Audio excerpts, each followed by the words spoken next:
오늘 본문의 말씀을 가지고 참된 만남은 이란 말씀으로 우리 백충관 목사님 나오셔서 말씀을 전해 주실 때 하나님의 은혜로 충만하게 또 채워주시는 거룩한 자리가 되게 해 주실 줄 믿습니다.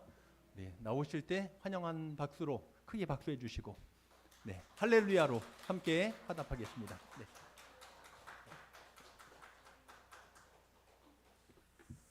담임 목사님이 저보다 덩치가 더 크시고 키가 크셔서 마이크를 좀 조절하겠습니다.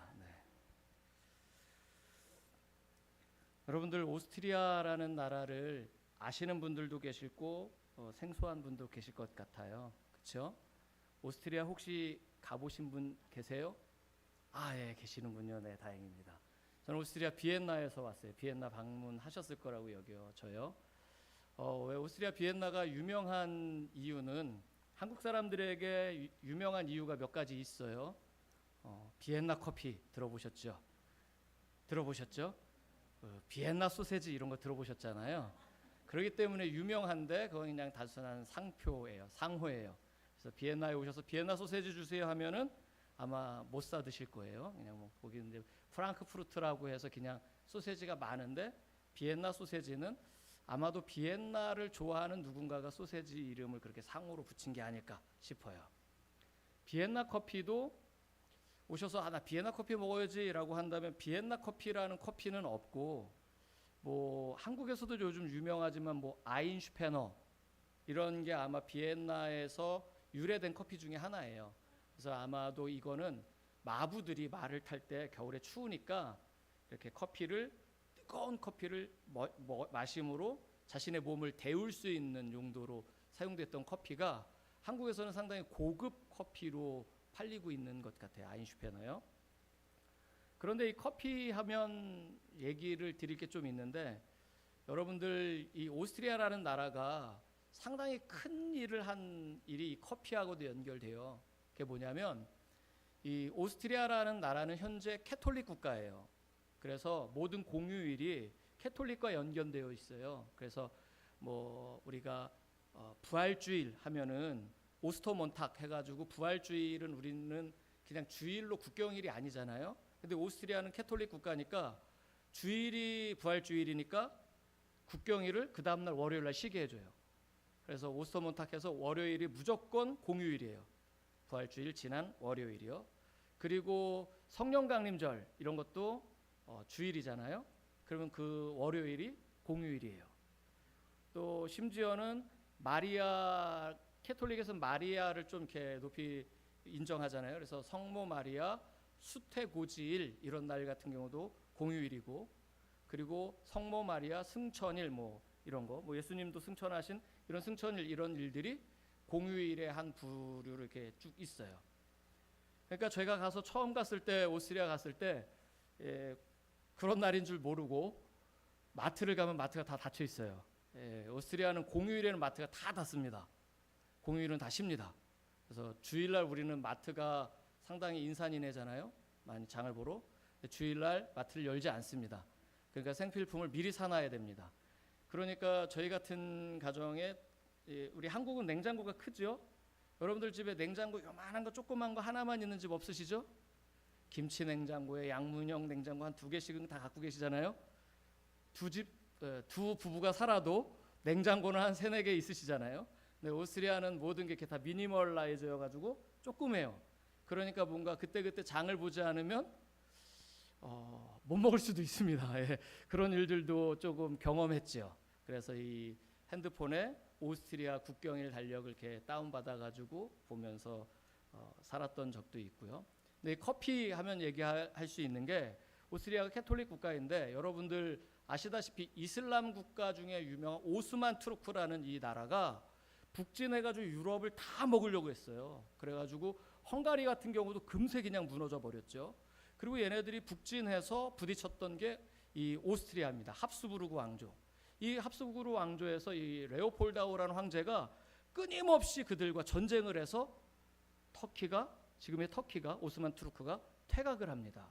이 퇴각할 때 얘네들이 놔두고 간 게 커피예요. 근데 이게 가만히 볼 때 이 오스만 투르크 애들이 밤에도 잠을 안 자요. 그리고 막 전쟁을 하는 거예요. 그러니까 이 사람들이 가만히 들여다보니까 검은 걸 막 타가지고 막 마시니까 애들이 잠을 안 자는 거예요. 그래서 이걸 악마의 뭐 음료다라고 생각했어요. 그랬는데 걔네들이 이제 퇴각할 때, 도망갈 때 이 커피도 놔두고 가고 자신들이 사용했던 대포도 놔두고 가요. 그래서 이 커피를 가만히 보니까, 타서 먹으니까 카페인에 의해서 각성 효과가 있잖아요. 그래서 이 커피가 어디로 전개되어지는데 역할을 했냐면 유럽으로 확산되어지는 일에 비엔나가 한 몫을 하는 거예요. 오스트리아가. 그래서 오스트리아가 가장 먼저 유럽에서 커피가 전래되어졌고, 커피는 결국은 이 아랍 쪽에서 뭐 오스만 투르크 애들이 가지고 온 커피가 비엔나에 와서 유럽으로 확대되어졌다. 그래서 이제 뭐 얘기를 하자면 비엔나 커피라고 얘기할 때 유럽으로 확산되어져 있는 기원을 얘기하기에 그런 비엔나 커피라고 말한다면 어느 정도 좀 동의할 수 있는 내용이죠. 비엔나에 오셨다고 하니까 스테판 성당에 프렘린인가요? 엄청나게 큰 종이 있어요. 이 오스만 투르크 애들이 도망갈 때 놔두고 간 대포를 다 녹입니다. 그리고 승리의 종을 만들죠. 그래서 그거를 이 스테판 성당에다가 걸어놓죠. 근데 2차 세계 대전 때 폭격에 의해서 그 프렘린이 떨어지고 그걸 다시 이제 보관하게 되어지는데요. 오스트리아 하면 또 유명한 사람이 있어요. 후대에 계속해서 밥을 벌어 먹을 수 있게 해준 유명한 음악인이 있어요. 여러분들 아실 것 같은데 아마데우스 모차르트. 네, 볼프강 아마데우스 모차르트. 이 사람이 유명하잖아요. 이 사람이 신동 소리 듣고 음악으로 상당히 유명한 사람인데 이 사람이 오스트리아를 거의 먹여 살리고 있다라고 말할 수 있을 정도로 사람들이 오면 모차르트 초콜릿 사가잖아요. 와가지고 모차르트 초콜릿 사갑니다. 별로 맛도 없지만 기념으로 사갑니다. 모차르트 때문에 공부하러 오는 사람들도 많고요. 모차르트 때문에 음악 들으러 오는 사람들도 많고요. 제가 좀 오래 설교해도 되나요? 네, 제가 여러분들과 지금 비엔나를 소개하기 위해서 하는 건 설교가 아니에요. 네, 제 설교는 앞으로 시간 좀 더 있습니다. 괜찮으시죠? 안 졸립게 해드릴게요. 네, 그러니까 오스트리아 이렇게 모차르트 때문에 먹고 살아요. 그런데 또 오스트리아 하면은 상당히 수치스러운 사람이 한 명 또 있어요. 예, 맞습니다. 아돌프 히틀러입니다. 이 오스트리아 사람이에요. 린츠 출신이고요. 이 사람이 비엔나에 와서 미대인가요? 이렇게 지원했다 떨어졌어요. 그래서 독일로 가서 군인이 되고 엄청난 이러한 뭐라 그래야 되죠? 쿠데타를 일으키는, 그리고 2차 세계 대전에 엄청난 전범 국가로 만들어내는 사람이었죠. 이 오스트리아에 와가지고 이 히틀러가 비엔나 호프궁 있는 그곳에 발코니에 딱 서가지고 연설을 합니다. 이제 위대한 합스부르크 왕국을 재현하겠습니다 라고 하니까 비엔나 사람들이 열광했어요. 왜냐하면 합스부르크 왕조가 1차 세계대전 때 쭈그러 들어가지고 조그매져 버렸거든요. 그러니까 자신들이 가지고 있는 자부심이 있는데 국가의 영토가 좁아지니까 얼마나 억울하겠어요. 그러니까 아돌프 히틀러가 우리가 다시 그 찬란했던 영광을 회복시키겠습니다 라고 하니까 사람들이 열광했어요. 근데 2차 세계대전이 어떻게 됐죠? 독일이 패전 졌잖아요. 오스트리아는요 소비에트 연방이 끝까지 통치했어요. 그래가지고 가장 마지막에 나간 국가가 소련이에요. 오스트리아 사람들은 히틀러가 발코니에 서서 외쳤던 그 연설의 장소를 수치스럽게 생각해요. 여러분들 독일 여행을 가보시면 독일은 폭격맞은 교회를 그대로 둬요. 왜 그런지 아세요? 전쟁의 참혹함. 다시는 이러한 전쟁이 일어나서는 안 돼라는 것을 후대에 교육하기 위해서예요. 역사를 잊지 않기 위해서.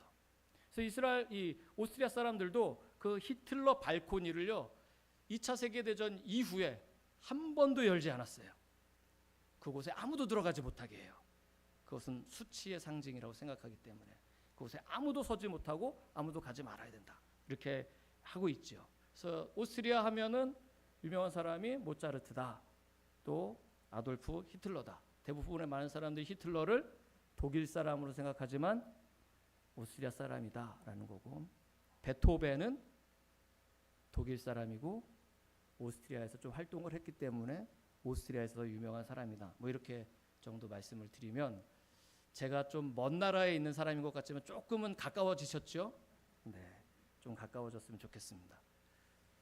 아까 전에 우리 목사님하고도 잠깐 그런 얘기를 했지만 목사님 오스트리아에 사시니까 참 좋은 나라에 사시는 것 같아요 라고 할 수 있어요. 근데 한 번만 따라해 주십시오. 한국이 가장 좋다. 한국 사람들에게 한국이 제일 좋습니다. 저희 교회나 저희 집이나 에어컨이 없습니다. 요즘 여러분들 뉴스를 들어보면 유럽이 40도, 프랑스 뭐 44도, 스페인 뭐 이렇게 올라간다 그러잖아요. 사람들 죽잖아요. 저희는 없습니다. 없이 주일날이면 목사 가운 입고 설교해야 되고요. 끝나고 나면 온통 몸이 다 젖지요. 그렇다고 해서 또 어디 간다고 시원해지는 것도 아니고요. 우스갯소리로 너무 더워가지고 이런 페트병 1.5리터 페트병 얼려가지고 잘 때 안고 잡니다. 에어컨이 이제 새로 짓는 집은 있습니다. 목사님이 오스트리아는 에어컨도 없대. 그럼 저 거짓말쟁이 되는 겁니다. 새로 짓는 집들은 에어컨들이 있지만 오래된 건물에는 에어컨 설치가 너무 어렵습니다. 그래서 하지 못합니다. 한국이 뭐라고요?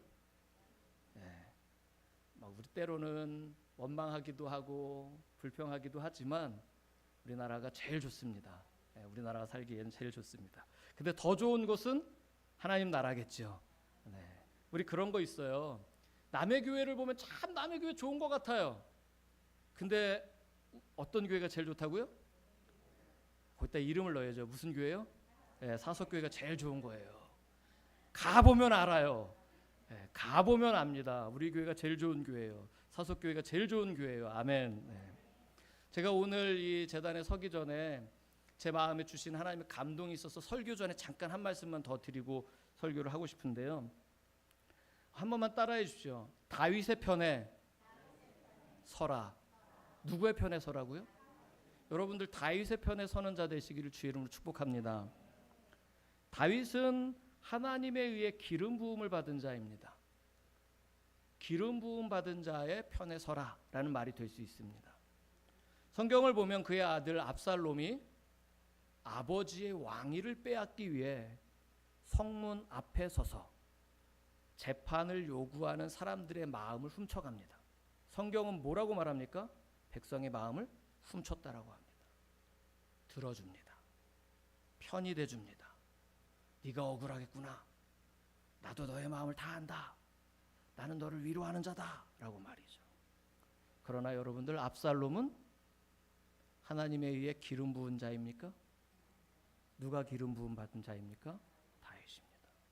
사람의 마음을 사기 위해서 들어주는 사람, 사람의 마음을 위로해 준다고 편들어주는 사람이 당장에는 좋은 것 같을 수 있습니다. 그런 유혹에 빠지지 않길 주의 이름으로 축복합니다. 여러분들은 누구의 편에 서야 된다고요? 기름 부음 받은 자의 편에 서야 되는 겁니다. 언제나. 여러분들의 담임 목사님 기름 부음 받으신 자라고 믿습니까? 우리 그렇게 기도 참 많이 합니다. 주의 종, 기도는 그렇게 참 많이 합니다. 여러분들 주의 종이라고 말하는데 주의 종을 마치 내 종처럼 하찮게 생각했던 적 우리 모두 다가 있잖아요. 주님의 종이라고 말하는데, 주의 기름 부으신 종이라고 말하는데, 어떨 때는 사람 내 편 들어주지 않아서 우리 때로는 서운하기도 하고 때로는 뒤에서 헌담하기도 하는 경우들도 있잖아요. 근데 여러분들 누구의 편에 서라고요? 아니 조성기 목사님 편에 서라는 게 기름 부음 받은 자의 편에 서시길 주의 이름으로 축복합니다. 다윗의 편에 서십시오. 압살롬의 편에 서면 당장은 좋을지 모르지만 끝이 안 좋아. 그렇죠? 성경을 아시죠? 기름 부음 받은 자의 편에 서시기를. 갑자기 제 마음에 그런 마음이 들어서 그냥 이 말씀을 전하고요. 오늘 설교를 하겠습니다. 여러분들 예배는 무엇입니까? 예배는 무엇입니까? 라고 물어보면 내가 예배는 한 50년 드렸는데 예배가 뭐라고 말해야 되지? 난감하시죠? 예배는 우리 하나님께 영광 돌리는 겁니다 라고도 말할 수 있잖아요. 예배는 찬양과 기도 그리고 말씀이 선포되어지는 겁니다 라고 말할 수 있잖아요. 예배란 무엇일까? 예배학자들이 뭐라고 정의했냐면요, 한 번만 따라해 주십시오. 예배는 하나님과의 만남이다. 믿으시면 아멘 하십시오. 예배는 뭐라고요? 오늘 여러분들 이곳에 누구 만나러 오신 겁니까? 하나님과의 만남입니다. 예배는 하나님과의 만남이에요. 그래서 하나님께서 내 마음을 만져주세요. 그리고 오늘 내 기도도 들어주세요. 그리고 나와 함께 동행해 주세요. 이게 예배란 말이죠. 예배는 하나님과의 만남이다. 오늘 우리가 이 성경 말씀을 보면 이 본문은 너무나도 잘 알려져 있는 말씀이에요. 여기 계신 분들 중에 이 말씀을 이야기하라고 하면 여러분들 1시간 정도 다 얘기하실 수 있을 거라고 생각되어져요. 그럼 이게 목사에게는 설교할 때 가장 어려운 문제예요. 다 알고 있으니까. 알고 있는 거 또 얘기해봐야 재미없죠. 재미있으세요? 알고 있는 얘기 또 하면 재미없잖아요. 여러분들 뭔가 신비한 걸 경험하고 싶고 뭔가 새로운 깨달음을 얻고 싶은데 아이고 목사님이 오늘 이거 내가 내가 신앙생활하면서 한 100번도 더 들은 설교인데 이걸로 무슨 말씀을 하시려나라고 기대가 떨어질 수밖에 없어요. 근데 여러분들 다시요. 예배는 뭐라고요? 오늘 만남을 기대하시기를 주의 이름으로 축복해요. 주님이 말씀 속에 나에게 만나 주십시오. 이 말씀 가운데 나와 함께 해 주십시오라는 기대가 여러분들에게 많으면 많을수록 오늘 여러분들의 삶 속에 참된 만남이 이루어질 줄 믿습니다. 여러분들 이 사람 이름 들어보셨어요? 간디라는 사람 들어보셨죠? 인도 사람 간디. 그 사람 사진 같은 것도 보신 적 있을 거예요. 머리가 벗겨지고 안경 쓰고요. 그리고 무슨 이렇게 보자기 같은 거 이렇게 입고 있고요. 그렇죠? 간디. 근데 간디의 직업이 뭔지 아세요, 여러분들? 모르시죠? 저 이불 먹어도 되는 거예요? 네. 간디 직업이 뭔지 아세요? 제가 퀴즈를 내는 건 아니에요. 아마 대부분 다 모르실 거예요. 간디는 인권운동자잖아요. 비폭력 무저항으로 유명하잖아요. 그래서 그 마하트마 간디라고 하는 게 마하트마라는 이 말은요. 위대한 영혼을 소유한 자라는 뜻이 그 안에 있어요. 그러니까 최고의 칭호예요. 근데 간디의 직업이 뭔지는 우리는 알지 못해요. 관심도 없었어요. 몰랐어요. 왜냐? 우리는 간디가 그러한 삶을 산 결과의 내용만 알기 때문이에요.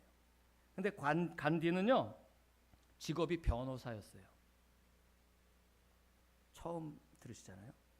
저같이 이렇게 양복 입고 다녔어요. 간디가 예전에는요.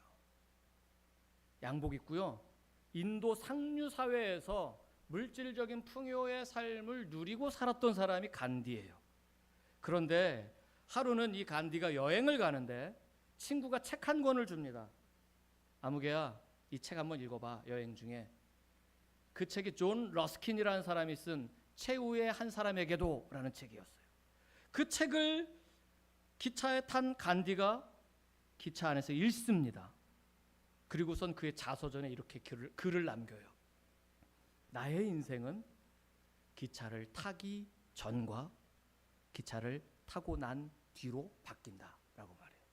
그 뒤로 간디가 비폭력, 무저항 그렇게 인권운동을 하면서 심지어는 슬리퍼 신고 다니고 슬리퍼를 기차에 놓고 오자 다른 신고 있던 슬리퍼마저도 벗어 던져버리는 그런 삶을 살 수 있었던 것은 존 러스킨이 쓴 그 책을 통해서 엄청난 도전과 변화를 이뤄내게 됐다라는 거예요.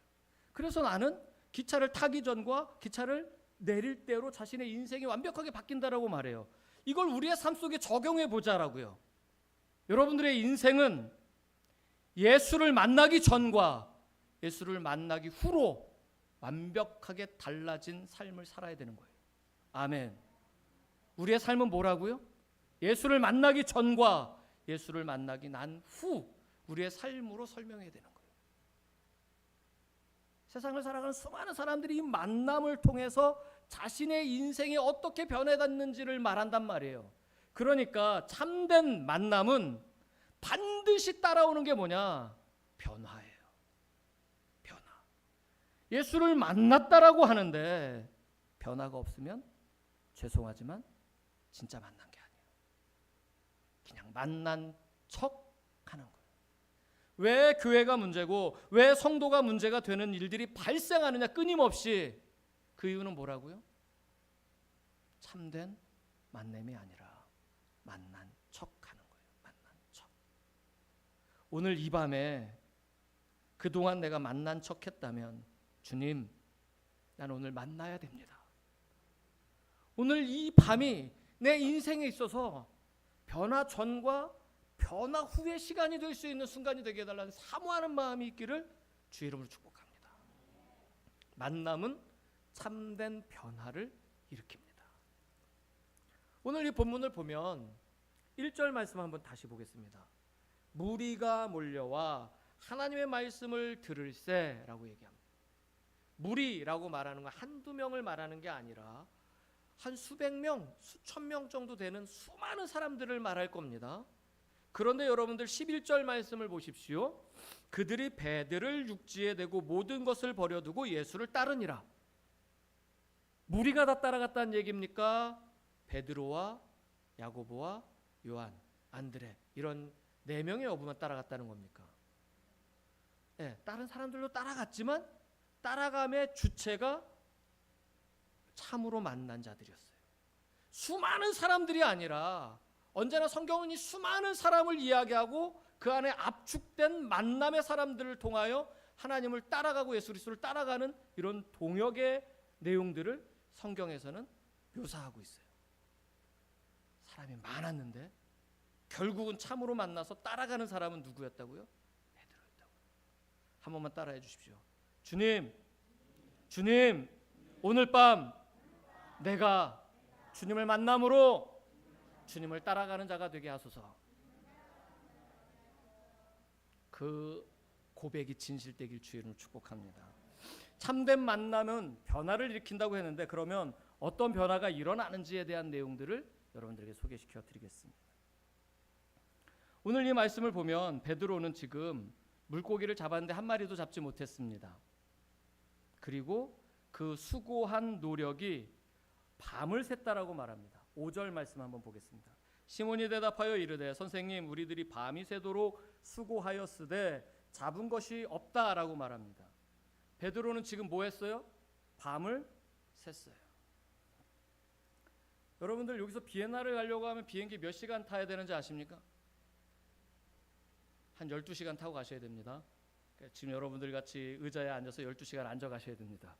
뭐 화장실도 가실 수 있고 뭐 식사도 제공해 줄 수 있지만 그 조그만 의자에 앉아서 12시간을 가서 도착하면 그날 오후가 됩니다. 그럼 그날 오후 또 일정 조금 하고 숙소에 가시면 얼마나 피곤하시겠어요. 피곤하시겠죠. 네, 그나마 그렇게 가는 건 좀 괜찮은 것 같아요. 비엔나에서 한국 오는 거 정말 힘들더라고요. 시간은 한 11시간 정도, 10시간 반 정도 타고 오는데요. 시차 적응하는 게 너무 힘들어요.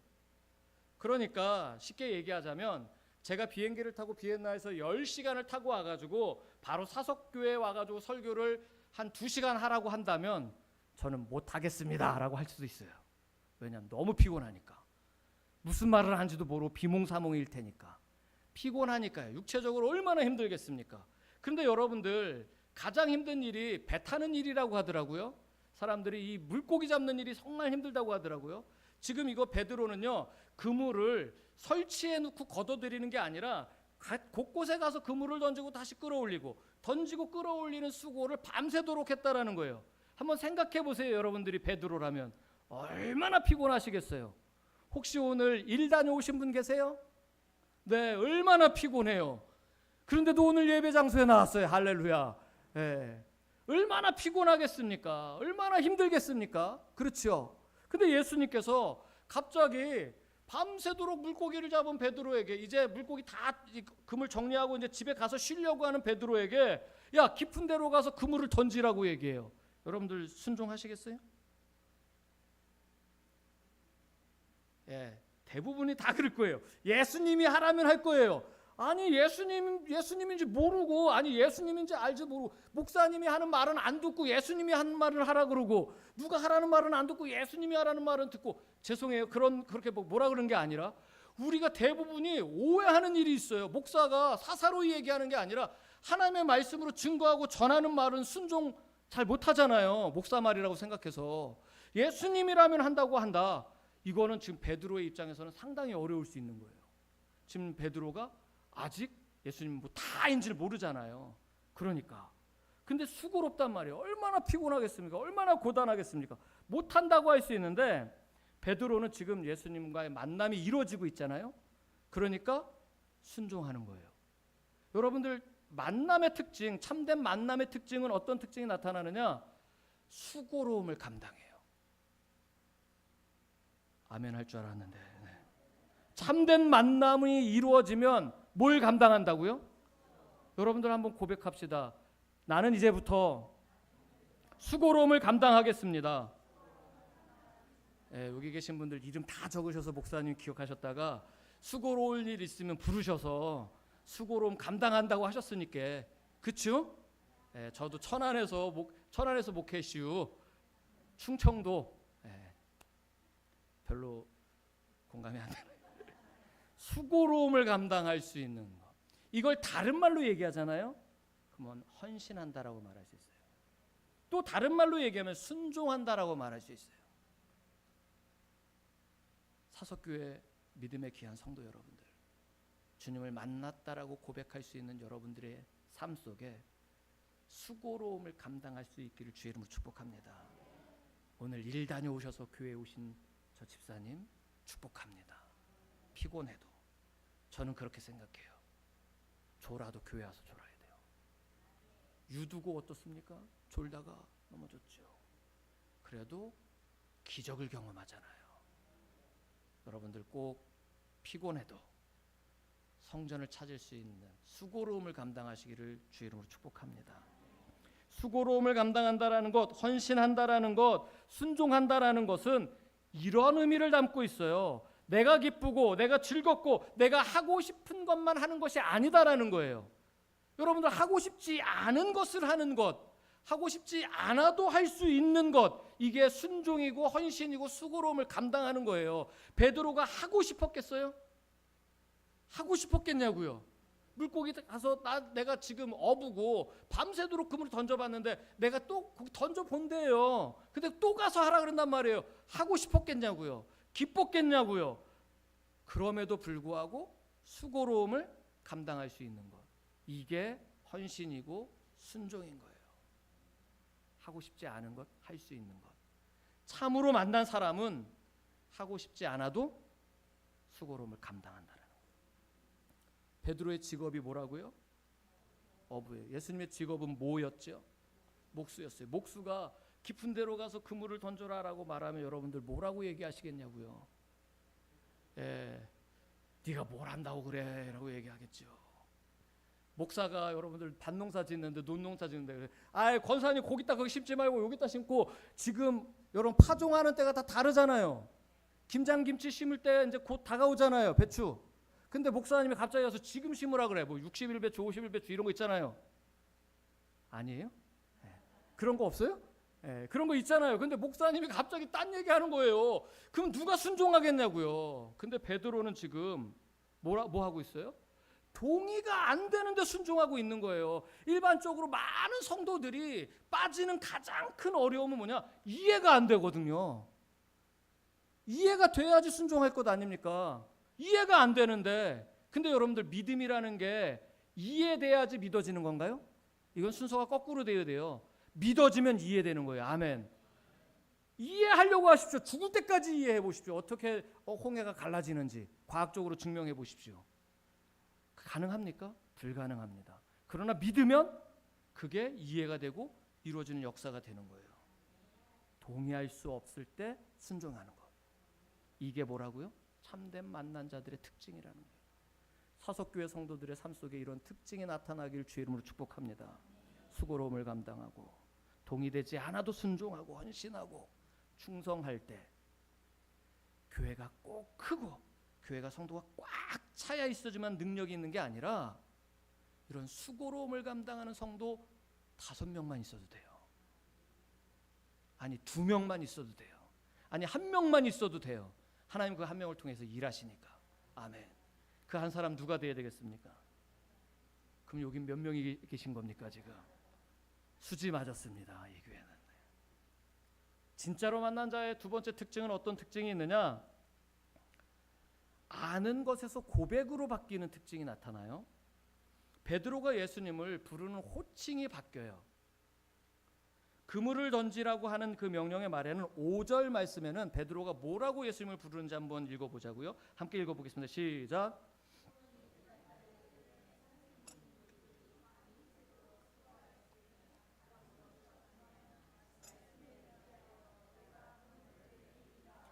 베드로가 예수님을 뭐라고 부르고 있어요? 근데 8절 말씀 보겠습니다. 시작. 시몬 베드로가 이를 보고 예수의 무릎 아래 엎드려 이르되, 뭐라고 부르고 있어요? 예수님을요. 주여는 무슨 뜻입니까? 예, 약자예요. 주인님, 주여예요. 주인님이에요. 선생님에서 뭐로 바뀌었어요? 예수님을 만나면 뭐라고 고백하는 거예요? 나의 주인님이 되는 거예요. 예수가 여러분들의 주인 되시기를 축복합니다. 말로만이 아니라. 한 번만 따라하겠습니다. 시간의 주인 예수, 물질의 주인 예수. 이 두 개면 돼요. 여러분들의 중심이 하나님이 나의 시간의 주인이시고 예수님이 나의 시간의 주인이십니다라는 걸 고백할 수 있으면 돼요. 그러면 예배 시간이 여러분들 복종해야 될 시간이에요. 새벽 2시에 오라 그래도 시간의 주인이 누구예요? 예수님이에요. 복종할 수 있어요. 물질도 마찬가지예요. 하나님께서 내라고 하신 명령의 말씀들이 분명히 있어요. 제가 말하지 않아도. 물질의 주인이 누구라고요? 내가 되지 말길 바랍니다.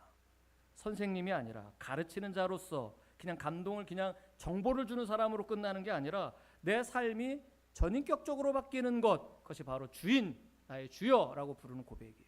입술로만 주여라고 말하지 말고 시간의 주인이 주인 되심을, 물질의 주인이 주님 되심을 고백할 수 있는, 실천할 수 있는, 행동으로 보일 수 있는 자가 되길 주의 이름으로 축복합니다. 두 번째 특징이 알면서 고백으로 바뀌는 특징이 있어요. 세 번째 특징은 우리 교인들에게 정말로 필요한 특징이에요. 8절 말씀을 다시 한 번만 읽어보겠습니다. 8절 시작. 시몬 베드로가 이를 보고 예수의 무릎 아래 엎드려 이르되, 스스로를 뭐라고 고백하고 있습니까? 죄인이라고 고백합니다. 우리가 성경 말씀을 보면 예수님께서 이런 말씀을 하셔요. 내 눈에 있는 뭘 빼라고요? 여러분들의 눈에 뭐가 있다고요? 기억하십시오. 남의 눈에 있는 뭘 빼려고 해요? 근데 티를 빼려고. 우리가 두 사람만 모이면 남욕한다 그러잖아요. 그렇죠. 교회는 두세 사람이 모인 곳에 내가 너희와 함께 있다라고 성경은 분명히 말하고 있어요. 그럼 주님이 듣고 계시는 거예요. 주님이 알고 계시는 거예요. 남 얘기하는 거를. 우리는 두 사람만 모여도 뭐 해야 됩니까? 기도해야죠. 이게 복된 공동체이지 않겠습니까? 근데 두 사람 모이면 야, 아무개 집사가 그랬더래. 야, 참 슬프지 않습니까? 베드로는 예수를 만나다 자기를 뭐라고 고백하는데요? 죄인. 여러분들 예수를 참으로 만나면요, 남 얘기할 거 없어요. 내가 죄인이에요. 나만 돌아봐요. 나만 하나님 앞에 내가 부족한 자인 것이 하도 없어, 한이 없어서 정말 눈물로 주님 앞에 설 수밖에 없는 존재다라는 걸 인정하지 않습니까? 근데 남이 어떻게 들어옵니까? 남이 나보다도 더 잘하고 나보다도 더 훌륭한 사람이래 칭찬해 주지를 못할 망정 왜 그 사람을 평가하고 왜 그 사람을 정죄하고 그 사람을 폄훼하냐는 얘기예요. 그건 예수를 만나지 못했기 때문이에요. 예수를 만난 사람은 어떤다고요? 나를 돌아봐요. 나를 성찰해요. 나의 부족함을 하나님 앞에 끊임없이 고백할 수밖에 없어요. 누가복음 말씀을 보면 삭개오가 나와요. 삭개오를 사람들은 뭐라고 평가합니까? 세리장인 삭개오를 가지고 예수님께서 삭개오의 집에 들어가겠다고 하시니까 사람들이 뒤에서 수근수근 거리잖아요. 뭐라고요? 저가 죄인의 집에 유하는도다. 그 사람 예수님 만난 겁니까? 그 성경 말씀을 잘 보잖아요. 삭개오가 나무 위로 올라간 이유가 있어요. 뭐 하지 못하기 때문이에요? 예수께 가까이 다가가지 못하기 때문이에요. 아주 키가 작아서도 마찬가지예요. 키가 작고 예수께 가까이 다가갈 수 없었어요. 사람들이 둘러싸여 있었어요. 예수에게 가까이 한 사람들이 있었어요. 이 사람들은 얼마나 큰 복이었을까요? 예수님 앞에 가까이 갈 수 있었던 것은 얼마나 큰 은혜였을까요? 근데 만나지 못했어요. 그러니까 뭐라고 얘기해요? 저가 죄인의 집에. 삭개오를 죄인으로 정죄하고 있어요. 자기를 돌아보지 못해요.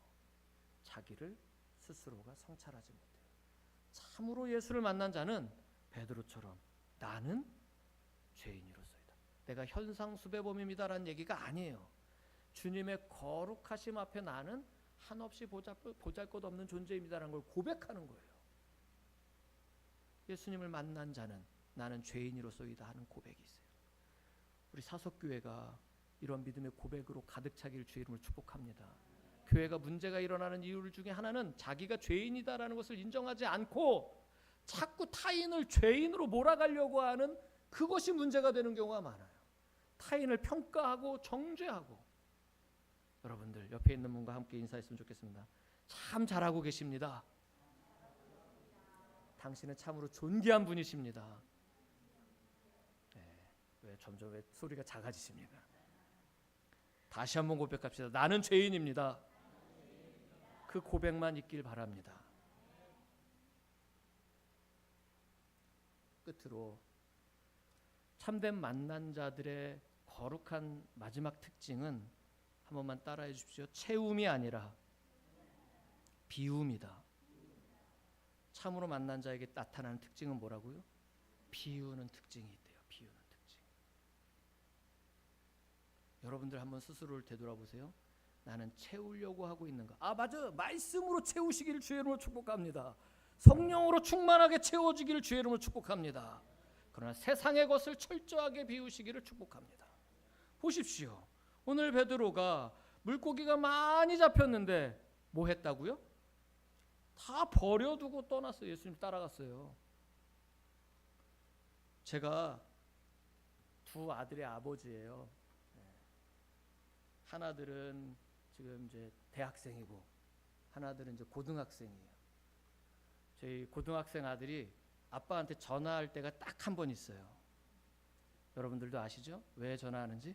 딱 전화하면 아빠 10유로만 붙여줘. 10유로. 10유로 붙여. 왜? 맥도날드 가서 먹게. 이렇게 하는 거예요. 그래? 아빠는 10유로 붙여달라 그러면 20유로 주지요. 5유로 달라고 하면 10유로 줘요. 그래서 그렇게 해서 붙여줘요. 그러면서 생각해요. 야, 이 녀석은 아빠가 뭐 맨날 돈이 있는 줄 아나 보다 라고 생각하지만 이 가장으로서 자녀를 양육하고 키우는데 뭐가 많이 필요해요? 돈이 필요해요. 베드로 결혼했어요? 안 했어요? 결혼했잖아요. 장모가 있다고 하니까. 아내도 있잖아요. 아내가 지금 샌들 사달라고 했단 말이에요. 아들이 올 때 장난감도 사달라고 했을 거란 말이에요. 물고기를 잡아야 될 이유가 있어요. 그래서 팔아가지고 장모님도 맛있는 거 해드리고, 여러분들 장모님 아니고 여러분들 자녀 아니라고 아멘 안 하시지만 다 이렇게 사줘야 되잖아요. 그런데 지금 베드로가 예수님 딱 만났는데 다 필요 없어. 참 가치가 누구니까? 참 생명이 누구니까? 바울이 그렇잖아요. 바울이 다메섹 도상에서 예수님 만나잖아요. 그러고 난 다음에 바울이 빌립보서 3장에서 뭐라고 얘기냐면 내가 가말리알의 문화생이야. 내가 바리새인 중에 바리새인이야. 내가 가지고 있는 학문이 얼마나 높은 사람인데 근데 내가 이 모든 것을 다 뭐로 여긴다고요? 여러분들은요. 참으로 만난 자의 특징이라니까. 비워버려요. 세상의 욕망들을 다 비워버려요. 이것을 왜 비우느냐? 예수 그리스도를 아는 그 지식이 가장 고상함이라. 예수면 다 되는 거예요. 예수면 충분한 거예요. 유럽 살면요, 이 현관 키가 있어야지 현관을 들어가요. 여러분들은 다 번호키죠. 한국에 오면 제일 어려운 게 이 번호를 외우는 거예요. 처갓집에 가면 처갓집 번호를 외워야 돼요. 젊은 사람인데도 알려줘도 몰라요. 그래서 항상 이렇게 누르는데 저희 장모님 댁이 905호인데 904호를 누르고 문을 열어달라고 하니 얘가 깜짝 놀라가지고 계속 끊는 거예요. 아파트 현관에서. 이 현관 번호 키면 딱딱딱 들어갈 수 있는데 이 유럽에는 맞는 키가 있어요. 그래가지고 이 우체부들이 그 키를 가지고 딱 대면 모든 집의 현관이 다 열려요. 그래서 우리는 예수님을 뭐라고 표현합니까? 마스터 키라고 표현하죠. 그 키 하나만 있으면 돼요. 우리 키 뭉치를 이렇게 갖고 다닐 필요 없이 키 하나면 문이 다 열려요. 바울이 뭐라고 고백했다고? 예수를 믿는 게, 예수를 아는 게 가장 고상함이라. 세상의 모든 것들을 배설물처럼 여긴다. 뭐예요? 세상의 것들은 다 비었다는 거예요. 예수로만 채웠다는 거예요. 누가복음 12장 말씀을 보면 어리석은 부자에 관한 비유가 나옵니다. 아시죠? 이 어리석은 부자가 그의 농사를 너무 많이 져가지고 쌓을 곳이 없으니까 생각해낸 방법이 쌓을 곳을 더 만들었죠. 성경은 그렇게 얘기해요. 자기의 소유가 넉넉해야 생명이 넉넉한 줄 오해해요. 여러분들 통장에 돈이 많아야 내 생명이 넉넉해진다는 오해가 우리의 삶 속에 있죠. 오해가 있죠. 근데 돈 많이 있으면 오래 사나요? 많이 쌓아놓으면 당장 어떻게 보면 노후가 우리 편할 수는 있을지 모르겠지만 우리의 영혼이 보장되어지나요? 아니잖아요. 그 지혜를 알고 있죠. 그 진리를 알고 있죠. 근데 이 어리석은 부자는 더 많이 쌓아놓았어요. 그래서 하나님께서 자기가 자기의 생명을 위해서 쌓아놓은 그 소유를 하나님께서 그날 밤 내가 너의 영혼을 가져가면 이 쌓아놓은 것이 누구의 것이 되겠느냐라고 말해요. 비워야 됨을 채움의 삶을 살았다는 거예요. 한 가지만 더 이야기하자면 민수기 11장 말씀을 보면 기브롯 핫다와가 나와요. 이스라엘 백성들이 만나 먹는데 이제 질리는 거예요. 그러니까 뭐 먹고 싶다고요? 고기 먹고 싶다고 막 투정 부립니다. 그런데 성경 잘 읽어보잖아요. 민수기 11장 4절 말씀을 보면 두려운 사람들, 그러니까는 탐욕을 품은 사람들이 사람들을 뒤집어 놓는 거예요. 그래서 그 탐욕을 품은 사람들로 인해서 사람들이 고기 먹고 싶다고 막 데모가 일어나죠. 그때 하나님께서 모세에게 고기 줄게, 너희들 정말 배부르게 먹게 줄게, 해줄게 하고서는 고기를 바람을 부셔서 메추라기를 떨어뜨리시죠. 이들이 메추라기를 이틀 동안 모아 거두거든요. 그걸 10호멜, 10호멜을 걷어들여요. 10호멜 하니까 얼만큼 되는지 모르겠잖아요. 얼만큼 되는지 아시는 분 계세요? 10호멜?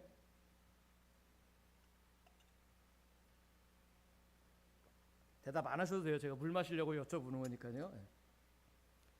1호멜이요 220리터예요.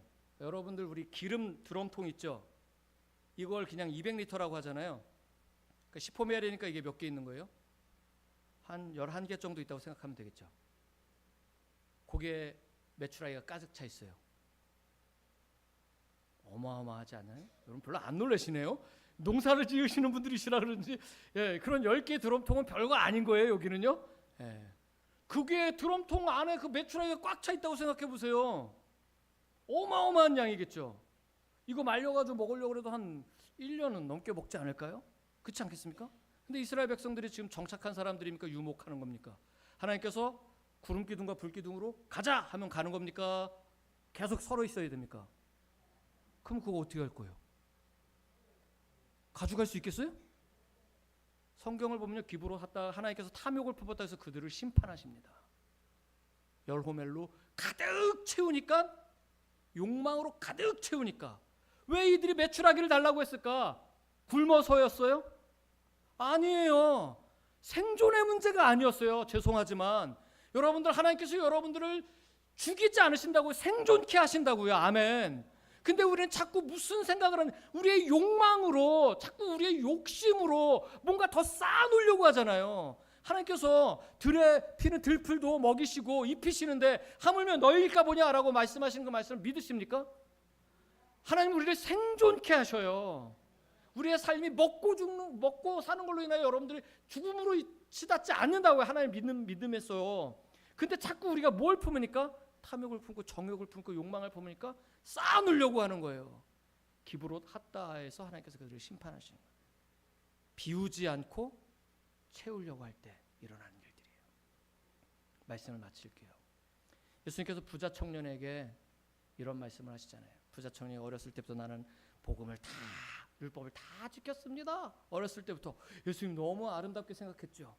그러고서 뭐라고 얘기하십니까? 그래요. 내 소유를 다 팔아 가난한 사람들에게 나눠주고 나를 따르라. 뭐 하라는 얘기였어요? 비우라 그랬어요. 근데 그 청년은 뭐 합니까? 가진 게 너무 많았어요. 근심하며 돌아가니라. 비우지 못하면 쫓을 수 없어요. 비우지 못하면 따라갈 수 없어요. 우리는 예수님을 참으로 만나면 최종 결과는 예수를 따라가는 사람이 돼야 돼요. 비우지 못하면 따라가지 못해요. 베드로는 지금 잡은 모든 것을 버려두고 비우고 예수를 따라갔다라고 말해요. 말씀을 마치겠습니다.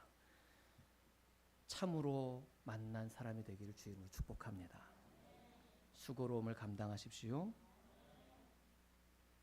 고백하십시오. 겸손으로 자기를 인정하고 채움이 아닌 비움의 삶을 살아내시기를 주의 이름으로 축복합니다. 기도하겠습니다. 참 좋으신 하나님 아버지, 오늘 이 밤에 우리가 이 성전을 떠나기 전에 주님을 만나기를 사모합니다. 주님이면 충분합니다. 주님이면 만족하겠습니다. 그 만족함을 가지고 세상을 살아낼 수 있는 힘과 지혜가 내 삶 속에 가득 차게 하여 주시옵소서. 그동안 내가 하고 싶은 것만 기뻐하고 즐거워했다면 이젠 수고로움을 감당할 수 있는 믿음을 허락하여 주십시오. 단순하게 지식으로만 알고 믿었던 삶에서 이제는 참으로 고백할 수 있는 믿음의 고백이 있게 하여 주시고, 주님, 나를 돌아봐 나는 죄인입니다라는 것을 날마다 고백하게 하여 주십시오. 채우려고 노력했던 모든 것을 이제 비움의 삶으로 살아내게 하시고 예수만 쫓게 하여